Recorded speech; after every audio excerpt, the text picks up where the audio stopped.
आप देख रहे हैं वीडियो में कि ऊपरी वस्त्र ही धारण कर रखा है, उसी प्रकार एक ऊपरी वस्त्र धारण कर रखा था। मैंने तुरंत अपना वस्त्र निकालकर उस बालिका को दिया, जिससे उसने अपना शरीर ढका।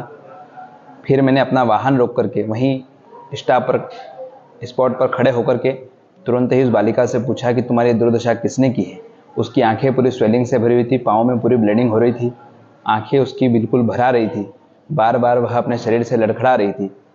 मेरी आंखों से देखा नहीं गया। मैंने उससे पूछा कि बहन, आपकी हालत किसने करी है और कौन है तुम्हारे माता पिता, कहाँ है, तुम यहाँ किसके साथ आई हो, कब से इस क्षेत्र में हो। लेकिन वह बालिका अपनी ही भाषा में कुछ बोल रही थी, जिसे मैं समझ नहीं पा रहा था। बार बार वह कुछ बोलने का प्रयास कर रही थी, लेकिन मैं समझ नहीं पा रहा था। 2-3 बार मैंने पेन कापी भी उसके हाथ में दिया कि यदि मैं समझ नहीं पा रहा हूँ या तुम बोल नहीं पा रही हो तो इसमें लिख करके कुछ बताओ। यदि अपने माता पिता का मोबाइल नंबर जानती हो तो मेरे मोबाइल का मैंने कीपैड निकाल करके दिया कि इस पर लगा करके बात करो, या आप पेन डायरी में लिख करके मुझे बताओ। लेकिन वह बालिका उस विषय में मेरी कोई मदद नहीं कर पाई। मैंने उससे पूछा कि बेटा भूख लग रही है, उसने कहा हाँ मुझे भूख लग रही है। ऐसे हाँ का उसने संबोधन किया। मैंने तुरंत अपने आश्रम में जो स्वल्पाहार में दलिया नमकीन बना था वो बुला करके उस बालिका को दिया खाने के लिए। चाय पिलाई, जल पिलाया, कुछ नकदी पैसे भी उसको मैंने सहयोग रूप में दिए। लेकिन मेरा विश्वास माना नहीं कि मैं इसको सुनी छोड़ दूँ, इसलिए मैंने तुरंत हेल्पलाइन नंबर 100 पर कॉल किया। 2 बार मेरा वहाँ कॉल कट हुआ। तीसरी बार हमने महाकाल प्रशासन महोदय में कॉल किया। वहाँ से मैं महाकाल थाने का नंबर मिला, महाकाल थाने में कंप्लेंट दर्ज करवाई। वहाँ से उन्हें पुनः मुझे 100 कॉल पर संपर्क बनाने के लिए कहा। 100 कॉल पर किया।